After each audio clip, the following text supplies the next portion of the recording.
నిన్న జగన్మోహన్ రెడ్డి ఎన్టీఆర్ జిల్లా నాయకులతో సమావేశమయ్యి ఈసారి జగన్ 2.0 చూస్తారు, గత మాదిరి ప్రభుత్వం లాగా ఉండదు, ఈసారి వేరే విధంగా ఉంటుందని మీరేమంటారు పబ్లిక్ గా? అయితే పోయినసారి కూడా ఆయన రావాలండి, లెక్క అయితే ఎవరు? జగన్ గారే రావాలి. ఎందుకంటే వాళ్ళ నాన్నగారు వాళ్ళు కూడా మాకు చాలా బెనిఫిట్స్ పొందాం.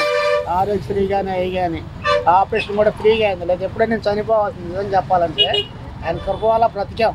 ఇప్పుడు ఇలాంటివి కూడా బయట అడిగితే ఏం లేవండి అది ఇది అని అంటున్నారు. డబ్బులు పెట్టుకు చేసుకోవాల్సి వస్తుంది. అంత స్మూత్ ఏమో మాకు లేదు.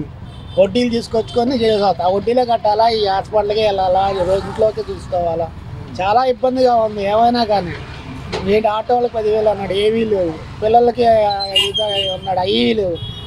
నీకు 15,000, నీకు 15,000, నీకు 15,000 అన్నాడు. ఎవరికి ఏ 15 పైసలు కూడా లేదు. అలాగుంది ప్రభుత్వం. అంటే మీకు ఎప్పుడు ఆపరేషన్ అయిందన్న? ఏం ఆపరేషన్ అయింది మీకు?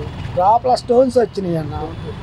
అప్పుడు ఆ టైంలో ఎక్కడికి వెళ్ళా 2 లక్షలు తక్కువ అవుతుంది అన్నారు. అలాంటిది ఈయన గారు అది పెట్టడం వల్ల ఆరోగ్యశ్రీ నాకు చాలా ప్రాణంతో అన్నానంటే ఆయనే. వాస్తవం అండి, డబ్బులు లేవు. ఆ టైంలో ఆదుకున్నాడు ఆయన గారు. జగన్ గారు కూడా మాకు 10,000 ఇచ్చాడు. ఇప్పుడు అవి కూడా లేవు. ఆటోల పరిస్థితి అంత మాత్రం ఉంది. ఆటోలు పెరిగిపోయినాయి బాగా. అది పరిస్థితి. వైఎస్ రాజశేఖర్ గారు ఉన్నప్పుడు ఆ టైంలో పేద ప్రజలు బాగా ఆదుకున్నాడండి. మెయిన్ వాళ్ళు ఎంత తీసుకున్నారు, ఎంత పోగొట్టుకున్నారు, ఎంత అనేది మాకు అనవసరం. పేదల్ని బాగా చూసుకున్నాడు ఆయన. అందుకనే ఆయన అంటే వాళ్ళ ప్రతి ఒక్కరి గుండెల్లో వైఎస్ఆర్ అంటే బాగా అభిమానం. వీళ్ళు కూడా చేస్తే వీళ్ళకే అభిమానం ఉంటుంది, కాదంటలా. మాకు అందరూ ఒకటే. అదే పేదవాళ్ళు చూసిన వాడే మాకు దేవుడు. అంతేగాని మేము ఆయన దేశించట్లా. వాళ్ళు కూడా చేయమని నా వీళ్ళకంటే ఎక్కువే చెప్తాం. ఎవరు చేస్తే వాళ్ళకి. అది సార్.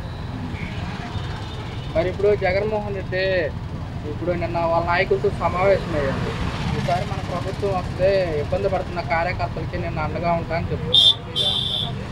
ఉంటారండి, చేస్తారండి. గతంలో చేశాడు కదా, ఇప్పుడు కూడా చేస్తాడు. ఎందుకంటే ఇప్పుడు చూశాడు కదా, ఇంకెక్కువ చేయగలడు అని అనుకుంటున్నాం. ఇప్పుడు చూస్తున్నాడు ఆయన. ఇంతమందికి ఇస్తానన్నాడు, చేశాడు. మరి వాళ్ళు ఎవరికి ఎవట్లా బాధలు పడుతున్నారు అని అన్నారు, చేశాడు. ఇవాళ సందుకి గొంతుకి అయిపోయినాయి. అది చాలా ఘోరం. ఇంటికి వెళ్తా డబ్బులు జనాలకి. దేవుడి వల్ల మాకైతే అలవాట్లు లేవు, మానేసాము దేవుడిని నమ్ముకున్న తర్వాత. ఇంతకుముందు అంటే ఇట్లాగే చేసి ఇంట్లో ఇబ్బందులు పడ్డాం. ఇప్పుడు అలాంటిది ఏం లేదు, బాగానే ఉంది. ఈసారి మన ప్రభుత్వం వస్తుంది, 30 ఏళ్ళు మనమే పరిపాలిస్తాము అని చెప్పేసి జగన్ గారు మాత్రం వస్తాడండి ఈసారి పక్కాగా. ఎందుకంటే ఏ మోసాలు లేకుండా ఉంటే ఆయన వస్తాడు. ఎందుకంటే ఆధార్ నెంబర్ జనాలకి ఎక్కువగా ఉంది. మాకు పింఛన్ 55 ఏళ్ళకి అన్నాడండి. మాకు ఇప్పుడు 60 ఏళ్ళు. ఇంతవరకు ఏమీ లేదు. మరి ఆ ఉద్దేశంతోనే వేసాం. ప్రతి ఒక్కటి చేస్తానంటేనే అందరూ ఆస్తే వేసారు. ఏమీ లేదు. ఇస్తే మంచిది. మా ప్రభుత్వంలో 90% పథకాలు మేము అమలు చేసాము. కూటమి ప్రభుత్వం వచ్చిన తర్వాత సూపర్ 6 అన్నారు, ఏమీ అమలు చేయట్లేదని కూడా జగన్మోహన్ రెడ్డి గారు అంటున్నారు.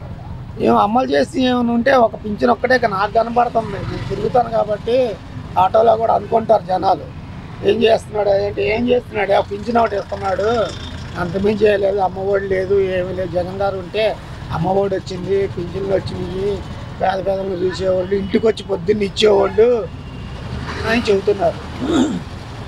అంటే ఈ పథకాలు అమలు చేయాలంటే రాష్ట్ర ప్రజాన ఖాళీగా ఉంది. ఆయన తెలుసు కదండి ఖాళీగా ఉందని. ఖాళీగా ఉందని తెలిసి మరి అన్ని హామీలు ఇచ్చి ఇవ్వాలా, నా వల్ల కాదని అంటున్నాడు.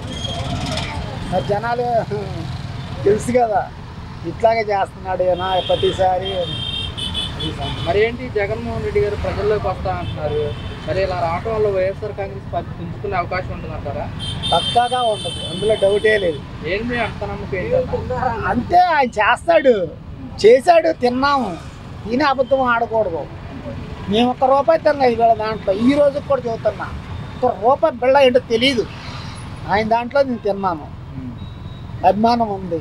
ఆపరేషన్ చేశాడు. మనిషి కూడా చక్కగా మాట్లాడతాడు, గర్వంగా లేదు. ఒకళ్ళు ఒక రీతి. ఈయన పరిపాలన బాగుంది, మనస్తత్వం బాగుంది, అన్నీ బాగా చేస్తాడు. పేదలకు మాత్రం నెంబర్ 1, అందులో డౌటే లేదు.